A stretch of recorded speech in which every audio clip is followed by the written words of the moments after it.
Ranqueando os novatos da temporada de 2025 da F1. 2025 foi uma temporada bem atípica na questão de novatos, principalmente, porque a gente teve uma grande quantidade de pilotos novos entrando, que não vinha acontecendo nos últimos anos na F1. Já faz um tempo que a gente não tem assim uma grande leva de pilotos jovens entrando na categoria. A última grande leva que a gente teve foi ali, né, quando o Russell, quando o Albon, quando o Norris entraram ali juntos. E ainda assim não foi tão grande quanto a atual. Nesse ano aqui a gente já teve 7 pilotos que a gente pode considerar novatos. Um eu ainda acho meio estranho considerar novato, mas eu vou colocar por questões da própria Fórmula 1 tá colocando ele nessa lista também. Então 7 pilotos novatos. E aproveitando agora que a gente tá nas férias de agosto, a gente já teve 14 corridas na temporada, eu decidi que vou pegar aqui então e ranquear eles e falar por que eu coloco cada um nessa ordem, pra ver quem é o melhor novato de 2025. Antes de mais nada, eu só quero fazer uma menção honrosa pro Jack Durham. Ele não vai estar na lista porque ele não tá correndo hoje, então acho que não seria válido comparar ele com o resto do pessoal. Ele também entrou na Fórmula 1 já demitido. Era um cara que, honestamente, nas categorias de base nunca mostrou ser um grande prodígio. Claro que também não mostrava ser uma bomba, né? É melhor do que muitos pilotos bomba que a gente já teve na história da F1, mas também, mesmo entrando demitido, entrando com toda essa pressão nas costas, o que com certeza não ajudou na performance, ele ainda assim não mostrou, não conseguiu fazer jus ao nome, não conseguiu justificar que ele merecesse estar mesmo na Fórmula 1. Não acho que foi justo ainda o tratamento dele, se colocou ele, dá então uma temporada inteira para ele se provar, mas aconteceram algumas coisas, como a batida dele no Japão, e aquilo lá acho que queimou o nome dele de vez. E dificilmente eu vejo o Jack Durham voltando pra Fórmula 1. Não acho que vai acontecer também. Então, só pra trazer a menção honrosa ao Jack. Em sexto lugar, Franco Colapinto. E sim, ele me enganou no período dele que ele tava na Williams. E assim como enganou muita gente também.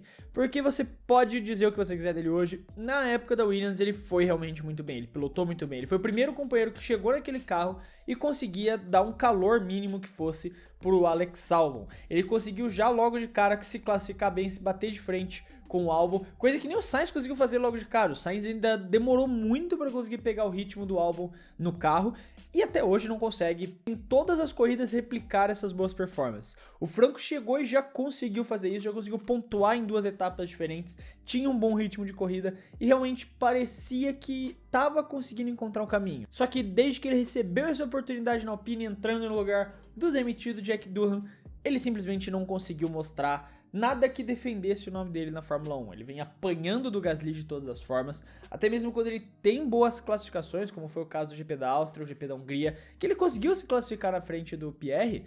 Na corrida ele decaiu demais. Na Hungria eu ainda vou defendê-lo porque a Alpine não ajudou com a estratégia que não foi tão boa e também o fato deles terem uma parada de 7 segundos com o Franco, que também estragou completamente a corrida dele. Ele ainda termina na frente do Pierre, mas nada que realmente justificasse uma grande performance, considerando ainda que ele foi por Q2 nessa classificação. E, honestamente, eu acho que ele tá condenado a sair da F1 também. Uma teoria que eu acredito, que eu fui vendo, né, que eu fui pensando, fui lendo algumas coisas, é de que ele talvez seja um tipo de piloto que funciona em ambientes específicos. Quando ele estava na academia da Williams, quando ele estava se desenvolvendo, ele foi treinado, ele fez testes pela Williams, ele foi treinado pela Williams, ele aprendeu e cresceu junto com a Williams. Por isso, quando ele chega e já entra naquele carro, ele tá num ambiente familiarizado, que as pessoas estão apoiando ele, que tudo tá encaminhado para ele entregar bons resultados. E mesmo assim, ele ainda batia bastante na época. Ele bateu em 4 etapas, ele bateu 5 vezes em 4 etapas, né, no GP de São Paulo, fazendo isso 2 vezes. Mas Qatar e Las Vegas, eu ainda digo que não foi culpa dele. Qatar e Abu Dhabi, perdão, Las Vegas foi culpa dele. Qatar e Abu Dhabi não foram culpa dele, ele foi vítima dos acidentes. Mas aqui na Alpine não tem muito o que dizer, ele é a própria vítima, ele enfiou o carro no muro várias vezes, aquele de Imola lá, né, foi já o primeiro grande alerta, mas outras vezes. Recentemente no teste privado de pneus da Pirelli, lá na Hungria mesmo, ele enfiou o carro no muro de novo. E por conta disso eu acho muito difícil a gente ver o Franco continuar na Fórmula 1 nos próximos anos. Eu acho muito difícil que ele continue até mesmo até o final desse ano, e se continuar até o final desse ano, não renova pro ano que vem. Talvez a Alpine só queira guardar pra a vaga, né, porque eles só podem trocar mais uma vez de piloto nessa temporada, então segurar aí a vaga, se precisar realmente trocar no final do ano, troca, do que gastar agora. mas eu acho muito difícil que o Franco continue na F1 como piloto titular. Pode voltar como reserva, talvez até mesmo para Williams, mas acho muito difícil que ele continue sendo piloto titular na Fórmula 1 depois dessa temporada extremamente abaixo que ele vem tendo. Quinto lugar, Oliver Bearman. O Bearman é um cara que chegou na Fórmula 1 com um hype muito grande, especialmente por conta daquela prova que ele fez com a Ferrari no GP da Arábia Saudita. E foi uma boa prova, ele realmente correu muito bem, terminou na zona de pontuação, tá certo, tava com a Ferrari. E era um carro bom, na época, né, naquele GP era um carro bom. Ele consegue então terminar, trazer uns pontinhos pra casa. E depois, naquele mesmo ano, ele substitui o Magnussen em outras etapas.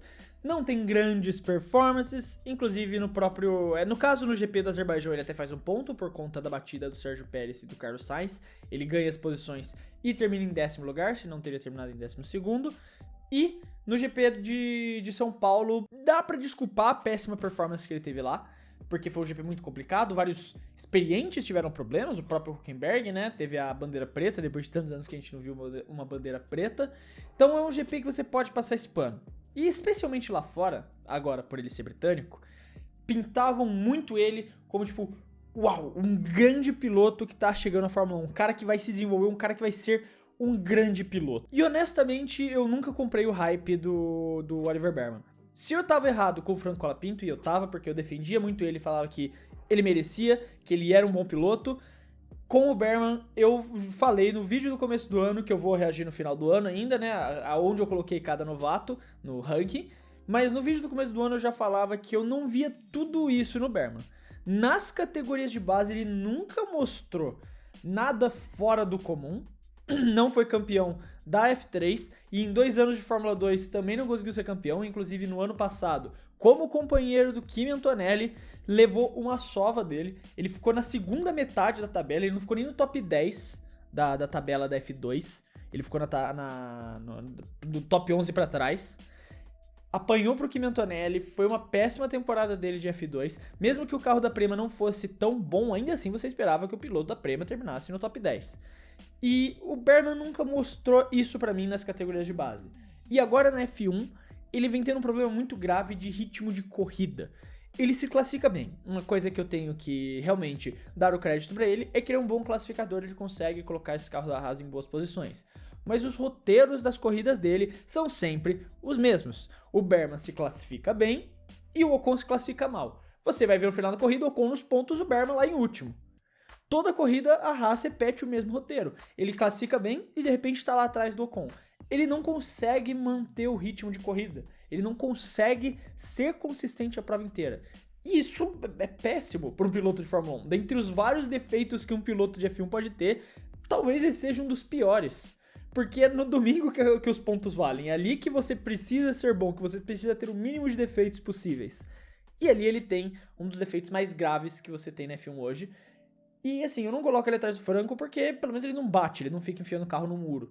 Mas realmente o Bearman não tá convencendo, não tá defendendo o nome dele e tá construindo uma carreira para ser um piloto que vai ficar 2 anos na Fórmula 1 e dar a vaga dele para outra pessoa no futuro. Então o Bearman chega como uma das maiores promessas dessa geração, com muita moral, só que ele tá devendo muito até aqui. Isso não acontece só na F1 também, porque tem muita coisa no nosso dia a dia que chega com muitas promessas e no final das contas a gente descobre que é só uma grande decepção. Tipo aquelas camisetas básicas baratas que a gente compra achando que é um achado e depois de 3 lavadas elas estão completamente amassadas, desbotadas e vira pijama. E eu já caí nessa por muito tempo, até que eu conheci a Tech T-Shirt da Insider, que diferente do Bearman, não me decepcionou até aqui. Ela é anti-odor, não marca suor, desamassa no corpo e, além de tudo isso, eles ainda te dão 2 anos de garantia contra desbotamento. É um tipo de roupa que parece simples, mas por trás tem uma tecnologia gigantesca. E antes que você pense, pô, mas roupa por esse preço é muito caro, eu vou te dizer pra você pensar na questão de custo por uso, porque enquanto uma camiseta básica, simples, qualquer,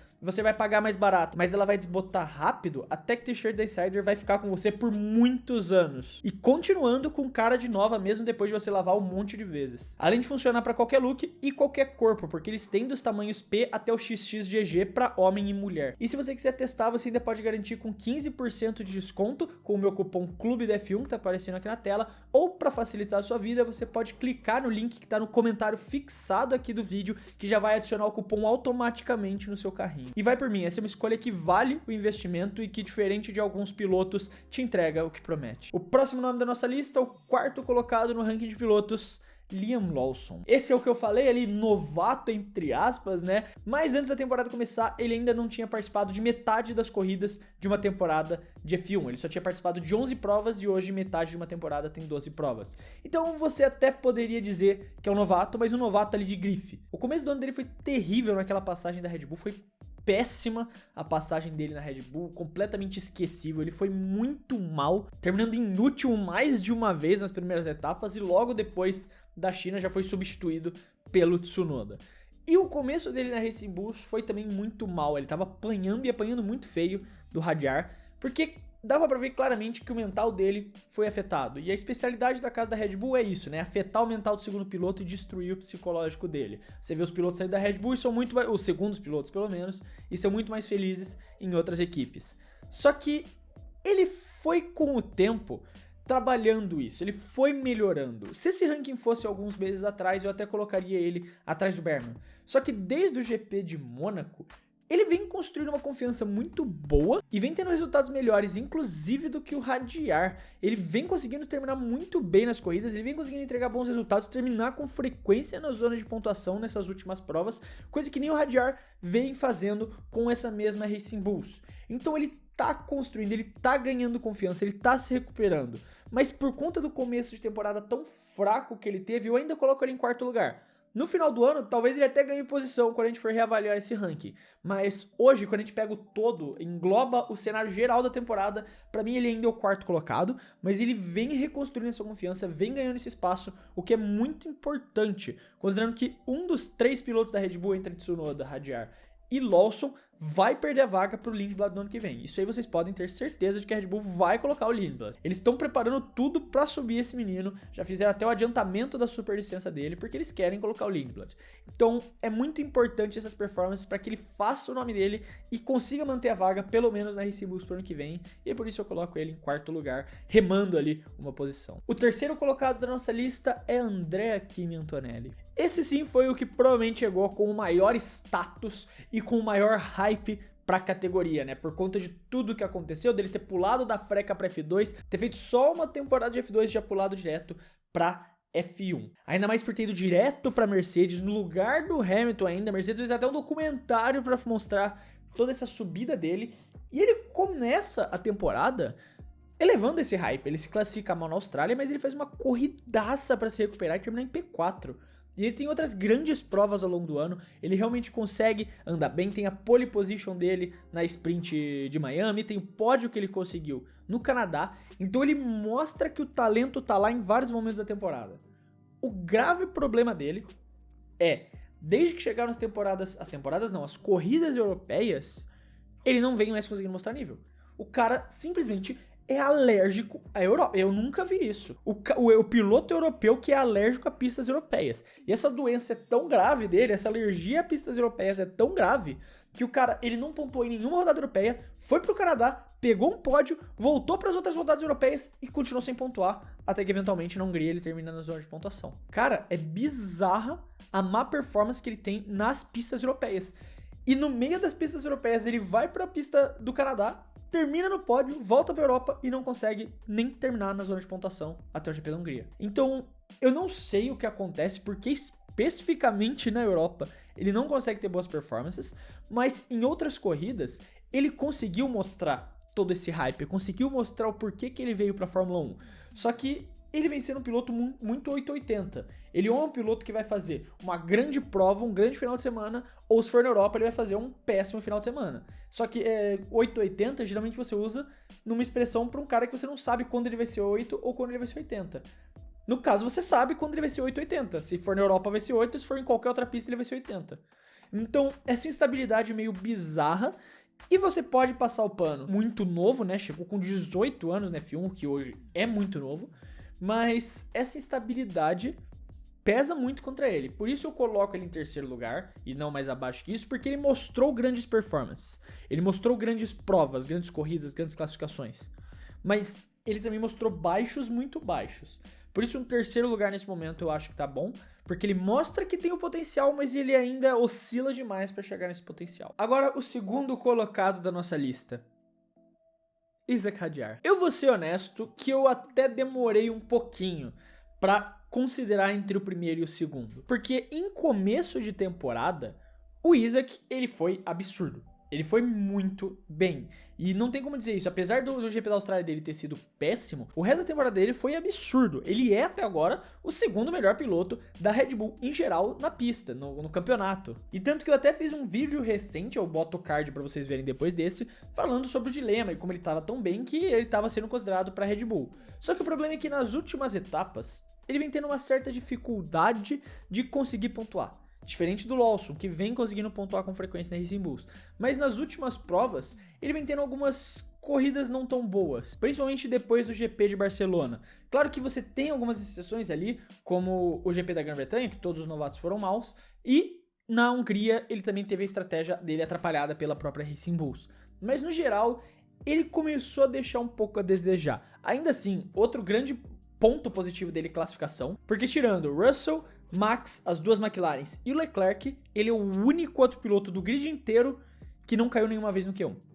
Então assim, ele tá no meio desses caras que a gente tá falando. Uma Mercedes, uma Ferrari, as duas McLarens e a Red Bull do Verstappen. Ele tá no meio desse bolo na questão de classificação. O único piloto, além desses, que não caiu em Q1, com uma Racing Bulls. Então ele ainda tem grandes números, ele ainda tem grandes conquistas, especialmente em classificação. E eu não acho que o ritmo de corrida dele seja ruim, muito pelo contrário, eu acho muito bom. Só que, especialmente nas últimas corridas, ele deixou um pouco a desejar. Então, por conta disso, por conta dessa leve queda de performance que ele teve nessas últimas etapas, em alguns momentos, em pistas que todos os novatos foram mal, em outros, quando a Racing Bulls também não ajudou na estratégia, mas ele teve uma leve queda de performance. E por conta disso, até o momento que eu gravo esse vídeo, eu considero ele o segundo melhor novato. Isso porque o primeiro, o melhor novato da temporada de 2025, não tinha como ser outro aqui, Gabriel Bortoleto. E antes que alguém já vai comentar, óbvio que ele vai colocar o Gabriel em primeiro lugar, é óbvio que vai ter esse pachequismo. A verdade é que você pode olhar qualquer página gringa ou qualquer site gringo que vem falando sobre os novatos, e eles estão fazendo isso também. Eles estão colocando o Gabriel como o principal destaque da temporada, especialmente depois dessa grande performance que ele teve nas últimas etapas, pontuando na Áustria e duas grandes corridas na Bélgica e na Hungria. Ele também é o piloto com a menor diferença pro companheiro de equipe em questão de ritmo. Considerando os novatos com companheiros veteranos, ele é o novato com a menor diferença em ritmo pro seu companheiro de equipe e também tá vencendo o Hülkenberg na questão de classificação, tá? 8 classificações pro Gabriel contra 6 do Nico, e o Nico é um grande classificador. O Nico é um cara que historicamente é um grande classificador. Então, esses já eram alguns indicativos. Especialmente na classificação, ele vinha vindo muito bem, se classificando já pau a pau sempre com o Nico, mas na corrida ele estava deixando um pouco a desejar. Especialmente em algumas tomadas de decisão. O que você pode entender, você está falando de um piloto novato, ele tem muito a aprender na Fórmula 1, mas especialmente em questões de se defender, de não deixar muitos espaços abertos e também de perseguir um piloto com ar sujo. Claro que nessas últimas corridas, tanto na Áustria quanto na Hungria, essa questão de perseguir com ar sujo não teve nenhum indicativo de que melhorou, mas em questão de ritmo de corrida, em questão de defender posição, especialmente contra o Max na Hungria, ele mostrou que realmente está melhorando, mostrou realmente que está em alto nível e fez uma grande corrida no GP da Hungria. Ele foi muito bem nessa etapa da Hungria e conquistou um histórico 6º lugar. Não só para ele, não só para Sauber, apesar da Sauber já ter tido um 5º e um 3º lugar com o próprio Nico, mas pelo fato de finalmente estar entregando esses resultados de forma consistente. Claro que ele ainda tem suas dificuldades, a gente viu na Grã-Bretanha correndo na chuva, e no Canadá, que não foi uma grande prova, exatamente porque ele deixou esses dois pontos que eu falei serem o maior destaque, né? A questão de ter dificuldade em perseguir carros com ar sujo e de não se defender tão bem, especialmente aquela ultrapassagem que ele levou do Sainz no hairpin. Só que, ainda assim, ele não caiu nessa posição por acaso. Ele tava lá porque ele mereceu. Na Bélgica, ele não pontuou por acaso. Ele pontuou porque ele foi consistente o suficiente para se manter em 8º a corrida inteira. Na Áustria, ele não pontuou por acaso. Ele pontuou porque ele foi consistente o suficiente para estar na zona de pontuação a corrida inteira. Então, o Gabriel evoluiu muito. E eu acho que do final do ano, do começo do ano para o que a gente tem até agora, ele foi o piloto que teve a melhor curva de evolução. E eu acho que isso pra mim é um motivo pra colocar ele como o melhor novato de 2025 até agora. Mas aí tá o ranking dos melhores novatos da temporada de 2025. Eu quero saber a sua opinião, se você concorda com esse ranking, se você mudaria alguma coisa, escreve aí nos comentários que eu quero saber o que você tem a dizer. Eu quero deixar aquele lembrete também que se você gostou do vídeo e quiser ajudar o Clube da F1, você pode fazer isso se inscrevendo no canal, porque ajuda muito a poder continuar produzindo todos esses vídeos aqui pra vocês. E o lembrete pra você dar uma olhada na loja da Insider, no link que vai estar aqui no comentário fixado, porque isso ajuda muito o canal e também ajuda muito você a ter uma roupa de qualidade e que realmente vai te acompanhar por muitos anos. Quero deixar um abraço pra você que ficou até aqui e até o próximo vídeo.